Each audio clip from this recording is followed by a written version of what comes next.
Welcome back. Our guest today is a man of many talents. He's an author, public speaker, and the Dean of Students here at Fayetteville State University. Ladies and gentlemen, Dr. Roderick Heath. Welcome, Dr. Heath. Thank you so much for coming on the show. Thank you for having me, sir. Thank you. Pleasure to be here. Yes, yes.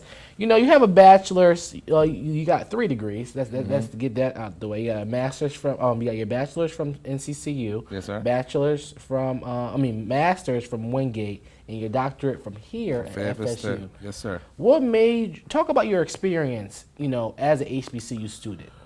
Well, my experience is non-traditional, for one, right? Wow. Okay. I mean, high school was a great high school football player. I started out at Livingstone College. Really? Went there to play football. Okay. That didn't work. Ended up quitting school and then started working in factories. So I was out of school until 2002. So I took some time off. And I was doing some unfortunate things, as a lot of black men do, get lost. And some things happened at a nightclub where I almost lost my life. And so from there, when I woke up the next day, I said, I'm going back to college. And so I looked up universities, and North Carolina Central popped up. Never had been to Durham a day in my life. Wow. So I left my hometown, 2 bags and 1 pair of shoes, and I trotted up to Durham, North Carolina from Monroe, North Carolina, which is about 3 hours away. And that's how I ended up at North Carolina Central as a 22-year-old freshman. Wow. So what persuaded you to want to go get education? What told you in your mind said, I need to go get my education? Well, I love my grandparents to death. They were hardworking individuals. They took care of a lot of kids and grandkids, and my grandmother worked at a chicken farm for 35 years, Tyson's Chicken. And I wanted to be the one out of my family. I said, well, my grandparents leave this world, who is going to be the matriarch of the family? Who's going to take over, right? And I knew working in those factories, I saw men that had been working there for years and still didn't have much. They was hardworking men, but I didn't want to break my back in factories. And I was always an inquisitive kid. My grandmother them didn't have a lot of cable growing up, so I used to read the National Geographics a lot, and she had encyclopedias. So I would always go in the encyclopedia and read and look at stuff. So I was always inquisitive. And even around my friends, I was always the problem solver. Like, they would do things and I would outthink them, knowing that this is not right, or I was just that person. So education was always in me. And plus my grandmother would make me read the newspaper. Really? So that's my inquisitive nature just occurred. Now, you talk about newspaper, that's a source of media. You Yes, were sir. Mass Comm, and you were at Central. Why Mass Comm? Well, I think Mass Comm, if used right, is the vehicle to riches, to expansion. If I'm in a rural neighborhood, Yeah. and no bus line, if I could see the world from my fingertips, that inspires some people. Like, right, in my era, there wasn't a lot of inspiration, right? You read the paper. There was no Facebook. There was no Instagram like it is now. And so you had to dream. And I thought mass communication is a way for me to tell my story, tell the stories of unknown people, tell those stories that you don't hear about. This lady that's been in this community feeding thousands of kids for the last, you don't hear about them stories. Yeah. So I wanted to go in mass media to expose the underdogs. This lady is just working her life savings off to help other kids. And I wanted to bring those stories. And lastly, I'll say, even with the civil rights movement, we always hear about the same people, Martin Luther King, Harriet Tubman. But there's so many stories around the world, and I wanted to do film and tell those stories. So that's why mass communication just popped out to me. The storytelling of it. Storytelling, yeah. Now, you made a big transition from being in Mass Comm to now working in higher education. You got your doctorate here from FSU. What made you want to get into higher education? Well, like I said, I was accepted to film school. I got accepted to SCAD, Savannah School of Art and Design. But at the time, I saw the big number of it being so expensive, and I didn't go. Okay. So that's one regret I do have. But I was doing community work. I was working for Durham Housing Authority. I worked for Durham Police Department. I worked in high schools. I saw seeing, going back to my communication days, I'm like, a lot of these families don't have the information. I don't know what this community college offers. So when I worked at McDougal Terrace, you had North Carolina Central and you had Durham Tech on both sides of that low income community. Wow. Within a 3-minute walk.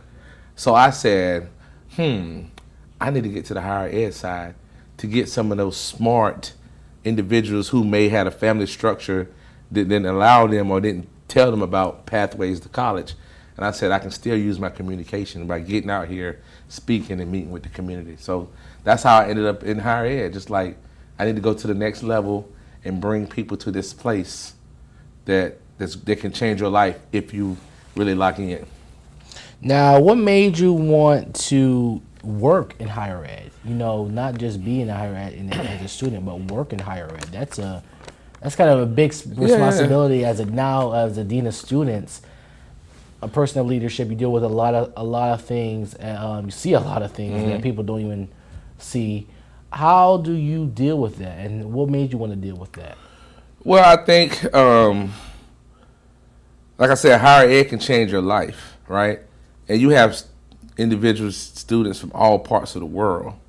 And like I said, I used to love the National Geographics and encyclopedia. So the National Geographics used to take my mind outside the world as a country boy. But I feel like college, if done right, I can take these young men and these young ladies outside of their environment into their mind, and they can escape the real world of what they're going on while getting their education. So higher ed is a vehicle to your dreams if, for one, you lock in. Like you want to do TV, you get out here, you start your TV shows. If you want to get in criminal justice, you got to start navigating and get in spaces, and college provides all that to you. Yeah. So I said, with me not being a high achieving guy in high school, once I got to college, I've never left. Really? So I've turned myself into a lifelong learner. So that's how I really got to higher ed. Like every day in higher ed, you learning something new every day. Every day. It can be in the dining hall, the res hall, a meeting, just meet with a student sitting up under a tree that's always learning. And so I dedicate myself to learning, being a lifelong learner. And so higher ed is the place for it. Now, you came to FSU from Central. You were the director of the Men's Achievement Center there, the African American Male Initiative there. And you came here to build the Matriculation Institute. Why was that initiative so important to you to build it here at your alma mater at that? Well, now leaving North Carolina Central, that was tough. Because like I said, that school changed my life. Yeah. It was the first school to give me an opportunity. And I built an enormous platform program for black males on that campus. And I got to the point where I felt like if this is working here, it could be done at other universities, right? Yeah. So my retention and students just need a place to belong. If every student can find their pocket on campus, a sense of belonging, a space, then I think that would get students to the finish line, right? So coming here, when I applied and spoke to faculty staff here, they were looking for something to build for these students to have, one, buy into it, find a place to belong, and create a space so they can navigate the institution outside of the classroom. And so coming here is an opportunity for one to start fresh, one to test my skills to see if I really was, am I to go, or can I really get this going? So it gave me an opportunity at a smaller school. Okay. You know, Central was D1. Yeah. Fayetteville State is CIAA. Okay.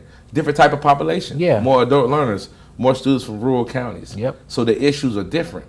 So now I had to, one, go back to research and reading and say, what's the issues for rural students compared to a bigger schools like a North Carolina Central where the population is city, rural, all. So once I did that, I said I can do this. And so coming here was another way for me to, one, put a stamp on my legacy as a researcher, as a provider, but also create a legacy that can live on even when I'm gone, you know. So that's the beauty of it.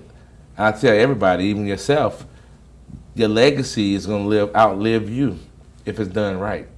And I want my legacy to live on. So by me doing this, anything that I do, you got to look at, when I leave here, would this still be a staple in the community? Kind of like when this university was started on $136. The legacy is still here. Yep. Right? So that's the way I look at life and building and creating. Now, recently, you put on your social media, you had a little health scare. Yeah. Right? Are you okay, first of all? I'm good. You're good. What is your advice to men on their well-being, right, in their mental health after going through that? What would be your advice? Because you overcame that. I overcame it. And I think for men, we are always taught to be gladiators. When it hurt, it'll go away.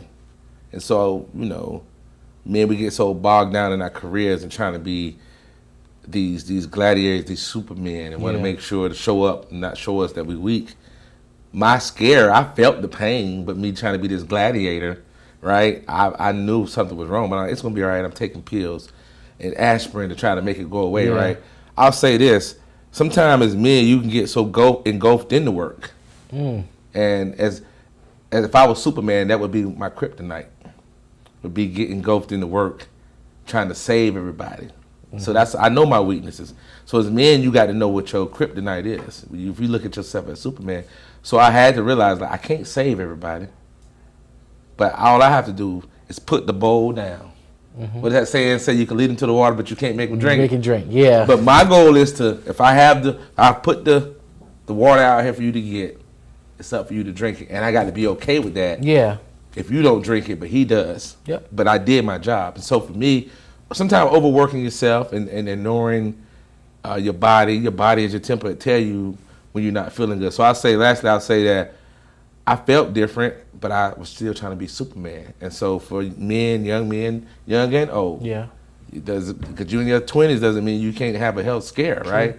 With the way that we eat and move now, greasy foods every day. So what that showed me, one, to slow down, take life in doses, because at the end of the day, I do have a son. Yep. So I can be good for everybody and meet my despise, and leave this world and leave him out here without a father. So I have to balance that now. Gotcha. So I'll tell all men, find a balance. Remember that at the end of the day, you have to cut this off and go home to your family. And that's been the secret to my success. I was not always good at that. I know now, and I'm still working on it. Well, we'll be right back after this with much more with Dr. Roderick Heath right after this. We'll be back. We are back right here on What's Hot with Shimei Cook. I'm here with Dean Heath of Fayetteville State University, Dr. Roderick Heath. All right, let's get into the fun stuff. Homecoming's coming up. Dr. Heath. All right, great time. Great time. And this is my first year here. Okay, this is your third year here. Right? Second year here for homecoming. What should people expect? I know you can't tell us who the artist is and stuff. But you would like to know, wouldn't you? Yes. But what should people expect? Well, I'll say, when we're in our meetings planning, right, and we're trying to have a family environment, meaning you, from the oldest to the youngest, you can find something to do on this campus during homecoming, and we all feel welcome. Because I feel like we look at it as a family reunion with your family. Yeah, you got to have something for everybody. The older people want to sit over there and talk and reminisce. The younger people want, so we're looking at how do we make sure everybody is engaged. And so we got to be intentional. Alumni want to have their piece.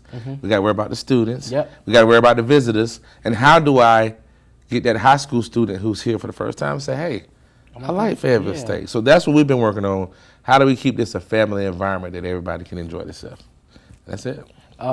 So when it comes to the types of events and stuff, like I said, I know you can't tell us the artists, but what should students expect? Well, we have the countdown. You can expect that. I mean, we have some great individuals. I'm going to give you all a great show on doing the countdown. I mean, we have coronation. We have the step show, which is coming back. Through COVID, we hadn't had a step show for a couple of years. That's going to be a magnificent event. Tickets are selling. So if you don't have your tickets, tell your artists, tell your students, get your ticket. Throughout the week, we have a car show. We're just trying to do different events. We want to take, we're working with WAC and SGA because we want you guys to tell us what you want as well. Okay. So for instance, I'm a little older than you, right? So what I may seem as fun to you may could be like, okay, we did that. So we want to give a combination of the two. Like, how do we make sure y'all get what y'all want and when we get what we want? Because all about it is we're looking at the numbers and the data. Yeah. It's just a fun experience. There's no need for us to spend $150,000 and only 15% of the student population enjoyed it or even came to the event. So I'm looking at the impact in the structure. But look for action-packed events. It's something every night of the week. and it's something for you to do. Now, if I told you I wanted Beyonce to come, would that be able to happen? Beyonce. See, you go to Beyonce. Hey, we bring Beyonce. That's the only event we have. We might not even have a game. You know what I'm saying? So, you know, she's expensive. Yeah, very. Beyonce probably $500,000, and More than that. yeah, probably more than that. So I don't think you will see a Beyonce this year. I never say never, but I don't think you'll see a Beyonce here. Okay. No. You know, our Broncos goes with her theme because Yeah. It would be love to see Beyonce come here. You know, I would love to see a J. Cole show up here. All the local alum that's in the business, you know. So you're gonna have an action-packed time. Good. Okay. But here's the thing: homecoming is what you make it. That's true. We can put all the activities and everything in the room, but if you're not engaged and giving your all, you might not enjoy it. True. So what is that? Yeah.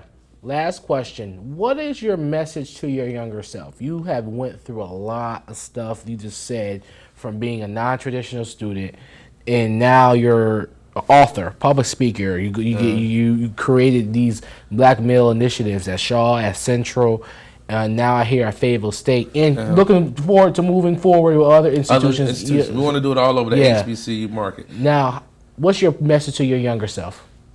Message to my younger self, I say this all the time. And at my age, for a long time, I blame myself for stuff that I had no control over. So I would tell my young self, control what you can control, meaning it's okay, your story is not over. You're going to bump your head, you're going to make mistakes. So I tell my younger self is to forgive. Okay. Have grace and have understanding. You know, in some families and some cultures, there's secrets, there's things that happen that you had no control over. You don't know. It's a, you know, I'm gonna go spiritual, but it's a book that I read, and in the book, it's a chapter that talks about who dropped you. Yeah. And it talked about a young kid that got dropped, and nobody knew who dropped him, which made him disabled. So as you look at a lot of these young men and a lot of students, we have to figure out who dropped them, because the brain can get stuck in that traumatic space. Yeah. 12-year-old, 13-year-old. So you're looking at these students like, why he can't get it together? Who dropped him? Oh, he might be a foster student. So I tell my younger self, have grace, always have empathy for other people, and forgive. Forgive the people who hurt you. And I wasn't good at that. I am now, but I wasn't good at that 10, 15 years ago. Grace, mercy, and forgiveness. Dr. Roderick Heath, thank you so much for coming on the show. Thank you, sir, for having me. Thank you so much. Anytime. We'll be right back.